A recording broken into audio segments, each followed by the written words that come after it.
Assalamualaikum warahmatullahi wabarakatuh. Halo semuanya, semoga hari kalian menyenangkan.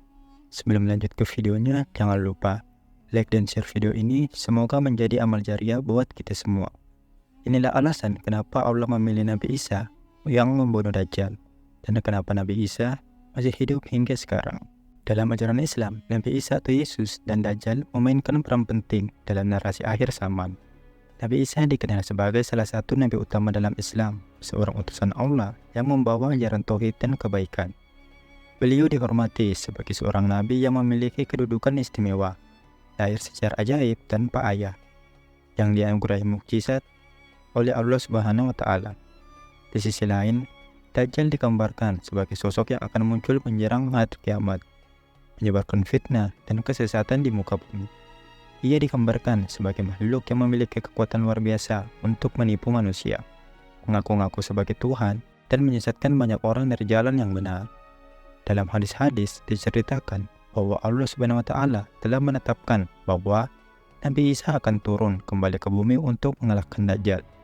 Peristiwa ini diyakini sebagai salah satu tanda besar menjelang datangnya hari kiamat. Pemilihan Nabi Isa untuk tugas ini bukanlah tanpa alasan. Ada banyak hikmah dan kebijaksanaan di balik keputusan Allah ini. Salah satunya adalah untuk menunjukkan kekuasaan Allah yang mampu menghidupkan kembali seorang nabi yang telah wafat berabad-abad yang lalu, sekaligus membantah klaim-klaim sesat tentang kematian dan kebangkitan. Selain itu, sosok Nabi Isa juga menjadi simbol persatuan antara umat Islam dan Kristen. Kedatangan kembali diharapkan dapat menjadi momen penyatuan umat manusia di bawah panji tauhid, menepis segala perbedaan dan perselisihan yang selama ini terjadi. Kisah tentang Nabi Isa dan Dajjal ini mengandung banyak pelajaran dan hikmah bagi umat manusia. Ia mengingatkan kita akan pentingnya berpegang teguh pada kebenaran, mewaspadai tipu daya dan godaan, serta selalu siap dan menghadapi ujian iman dalam berbagai bentuknya. Nabi Isa memiliki kedudukan yang sangat istimewa dalam Islam. Beliau termasuk dalam jajaran 5 nabi utama yang disebut Ulul Azmi, bersama dengan Nabi Nuh, Ibrahim, Musa, dan Muhammad Sallallahu Alaihi Wasallam. Gelar Ulul Azmi diberikan kepada para nabi yang memiliki kesabaran dan keteguhan luar biasa dalam menyampaikan risalah Allah. Keistimewaan Nabi Isa dimulai sejak kelahirannya yang ajaib. Beliau dilahirkan oleh Maryam tanpa seorang ayah, atas kehendak Allah Subhanahu wa Ta'ala. Peristiwa ini menjadi bukti kekuasaan Allah yang mampu menciptakan sesuatu di luar hukum alam yang biasa. Kelahiran Nabi Isa ini dijelaskan dalam Al-Quran sebagai tanda kebesaran Allah bagi umat manusia. Sejak kecil, Nabi Isa telah menunjukkan keistimewaannya. Dalam Al-Quran diceritakan bahwa beliau mampu berbicara ketika masih bayi untuk membela kesucian ibunya. Ini menjadi mukjizat pertama yang diberikan Allah kepadanya. Sepanjang masa kenabiannya, Nabi Isa dianugerahi berbagai mukjizat yang luar biasa. Beliau mampu menyembuhkan orang sakit, menghidupkan orang mati, dan bahkan menciptakan burung dari tanah liat dengan izin Allah. Mukjizat-mukjizat ini menjadi bukti kenabian sekaligus menunjukkan kekuasaan Allah yang tak terbatas. Ajaran yang dibawa oleh Nabi Isa adalah ajaran tauhid murni, menyeru manusia untuk hanya menyembah Allah yang Maha Esa. Beliau juga mengajarkan nilai-nilai moral yang tinggi, cinta kasih, dan perdamaian. Dalam Islam, Nabi Isa dipandang sebagai seorang nabi yang zuhud, sederhana, dan memiliki akhlak yang mulia. Keistimewaan lain dari Nabi Isa adalah bahwa beliau tidak mengalami kematian seperti manusia pada umumnya. Al-Quran menyatakan bahwa Nabi Isa diangkat oleh Allah ke langit, diselamatkan dari usaha pembunuhan oleh para musuhnya. Kepercayaan ini menjadi dasar bagi keyakinan akan turunnya kembali Nabi Isa di akhir zaman. Kedudukan istimewa Nabi Isa ini menjadi salah satu alasan mengapa Allah memilihnya untuk tugas mengalahkan Dajjal.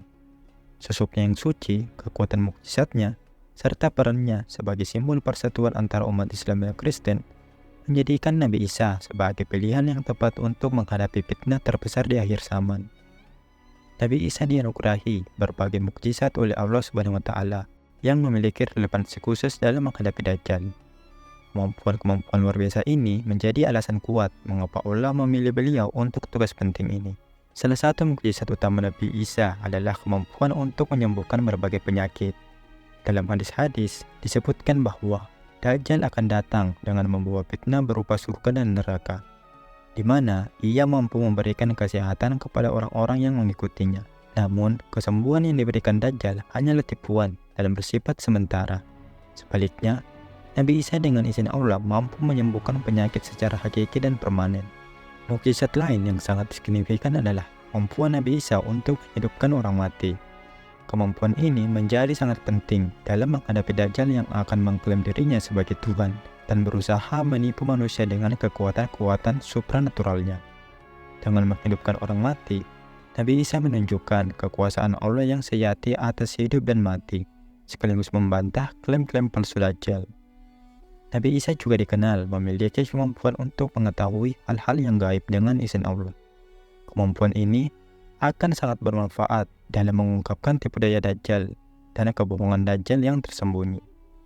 Nabi Isa akan mampu melihat melalui ilusi-ilusi yang diciptakan Dajjal dan membongkar kebohongannya di hadapan umat manusia. Selain itu, Nabi Isa memiliki mukjizat berupa kemampuan untuk berbicara kepada manusia sejak bayi. Kemampuan komunikasi yang luar biasa ini akan sangat berguna dalam menyampaikan kebenaran dan membantah argumen-argumen sesat Dajjal. Nabi Isa akan mampu menyampaikan pesan-pesan Allah dengan cara yang jelas dan meyakinkan, menyadarkan manusia dari pengaruh Dajjal.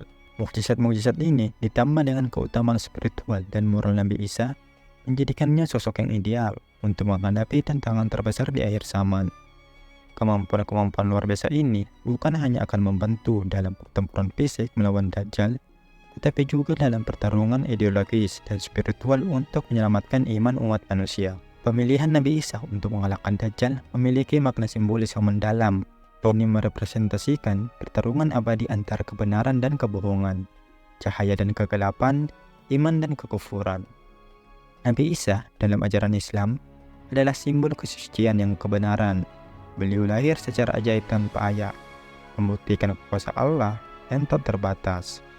Sepanjang hidupnya, Nabi Isa menyeru manusia kepada tauhid dan akhlak mulia. Ajarannya murni dan tidak dapat ternoda oleh kepentingan duniawi. Bahkan, ketika menghadapi ancaman dan penganiayaan, Nabi Isa tetap teguh dalam menyampaikan risalah Allah. Di sisi lain, Dajjal merupakan perwujudan dari kebohongan dan kesesatan.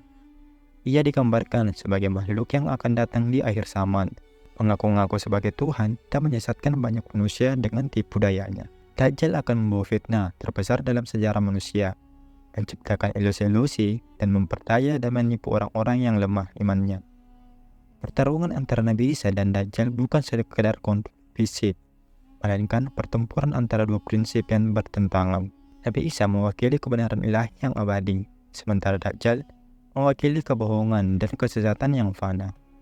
Kemenangan Nabi Isa atas Dajjal akan menjadi simbol kemenangan akhir dan kebenaran atas kebatilan. Simbolisme ini juga tercermin dalam karakteristik fisik yang digambarkan dalam hadis-hadis. Nabi Isa digambarkan memiliki wajah yang bercahaya dan rupawan, sementara Dajjal digambarkan memiliki satu mata yang buta, simbolisasi dari pandangan spiritual yang cacat dan terdistorsi. Lebih jauh lagi, pemilihan Nabi Isa untuk tugas ini memiliki makna penting dalam konteks hubungan antar agama. Sebagai figur yang dihormati baik dalam Islam maupun Kristen, kedatangan Nabi Isa kembali diharapkan dapat menjadi momen penyentuhan umat manusia di bawah panji tauhid, mengatasi perpecahan dan perselisihan yang selama ini terjadi.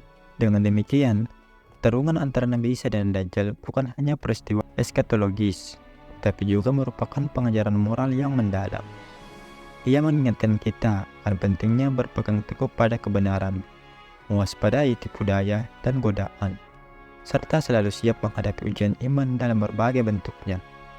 Dalam ajaran Islam, kedatangan kembali Nabi Isa merupakan salah satu tanda besar menjelang hari kiamat. Peran beliau dalam menggenapi nubuatan akhir zaman menjadi alasan penting mengapa Allah memilihnya untuk mengalahkan Dajjal.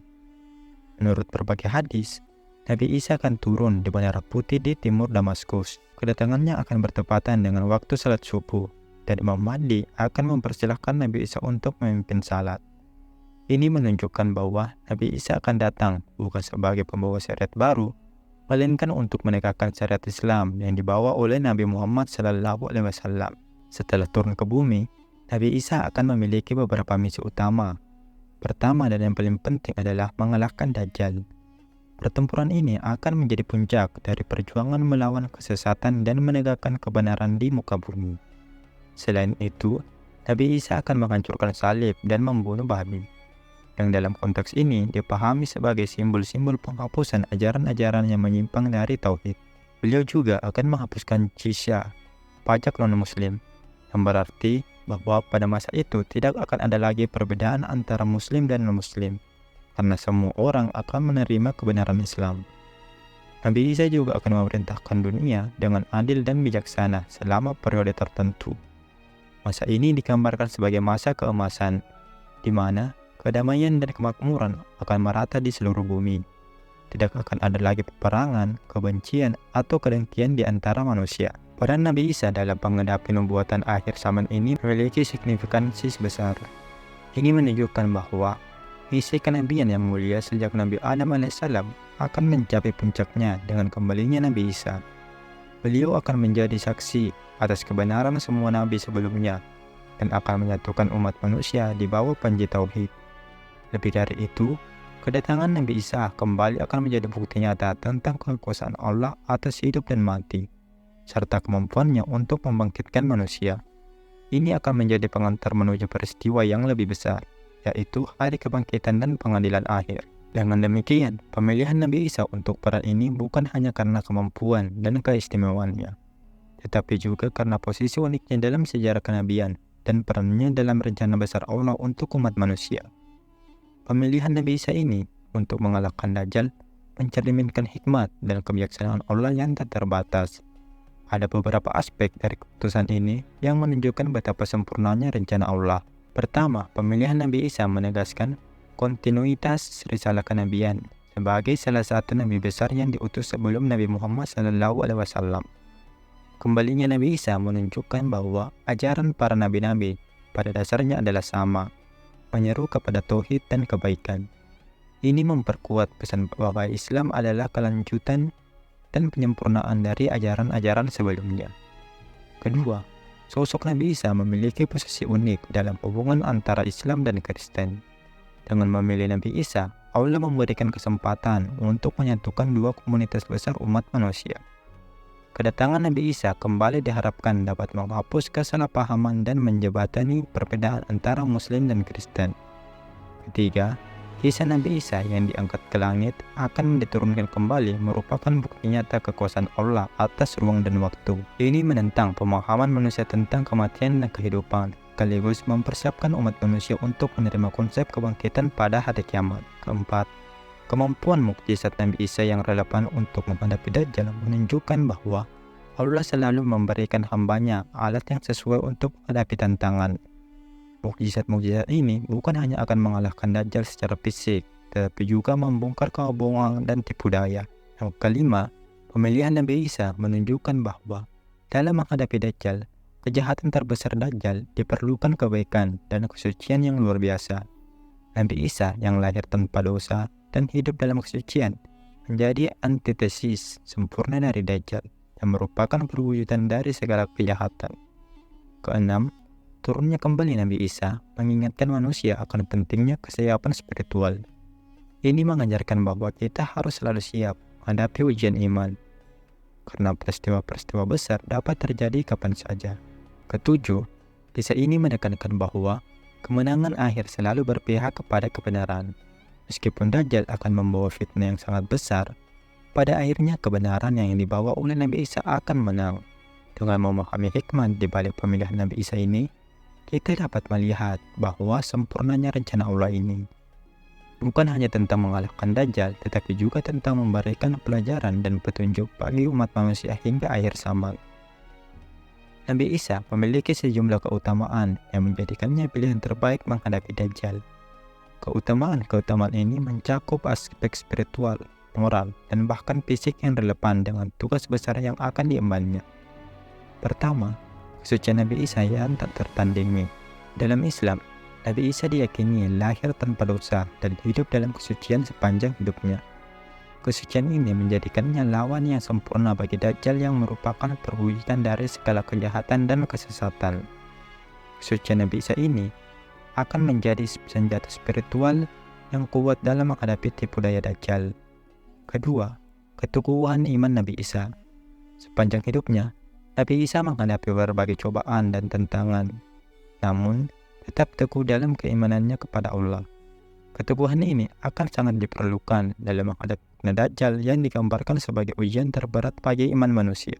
Ketiga, kebijaksanaan dan kecerdasan Nabi Isa. Dalam berbagai riwayat, Nabi Isa digambarkan sebagai sosok yang sangat bijaksana dan cerdas. Kemampuannya untuk menyampaikan ajaran dengan perumpamaan-perumpamaan yang mendalam menunjukkan kecerdasan yang luar biasa. Kualitas ini akan sangat bermanfaat dalam membongkar kebohongan dan mematahkan argumen-argumen Dajjal. Keempat, sifat zuhud dan sederhana Nabi Isa. Beliau dikenal sebagai nabi yang hidup sangat sederhana dan tidak terikat pada keduniawian. Sifat ini akan menjadi contoh bagi manusia untuk tidak tergoda oleh janji-janji kemewahan duniawi yang ditawarkan Dajjal. Kelima, cinta dan kasih sayang Nabi Isa terhadap umat manusia. Dalam ajarannya, Nabi Isa sangat menekankan pentingnya cinta kasih. Sifat ini akan menjadi kekuatan besar dalam menarik hati manusia kembali kepada kebenaran dan menyelamatkan mereka dari pengaruh Dajjal. Keenam, kemampuan Nabi Isa untuk melakukan mukjizat.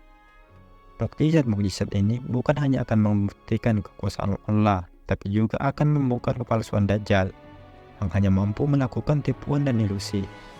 Ketujuh, status Nabi Isa sebagai salah satu Nabi Ulul Azmi. Ini menunjukkan ketahanan dan kesabarannya yang luar biasa dalam menghadapi tantangan. Kualitas yang sangat diperlukan dalam pertarungan melawan Dajjal. Kedelapan, pengalaman Nabi Isa dalam menghadapi penolakan dan fitnah. Selama masa kenabiannya, Nabi Isa menghadapi berbagai tuduhan dan fitnah. Pengalaman ini akan sangat berharga dalam menghadapi fitnah terbesar yang dibawa oleh Dajjal. Dengan keutamaan-keutamaan ini, Nabi Isa menjadi sosok yang paling tepat untuk menghadapi dan mengalahkan Dajjal.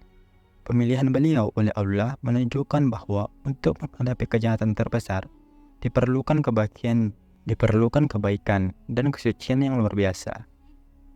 Proses turunnya kembali Nabi Isa ke bumi merupakan peristiwa yang luar biasa, telah diriwayatkan dalam berbagai hadis. Pemahaman tentang proses ini memberikan wawasan lebih lanjut mengapa Allah memilih Nabi Isa untuk tugas mengalahkan Dajjal. Menurut hadis-hadis, Nabi Isa akan turun di Menara Putih di sebelah timur Damaskus, Syria.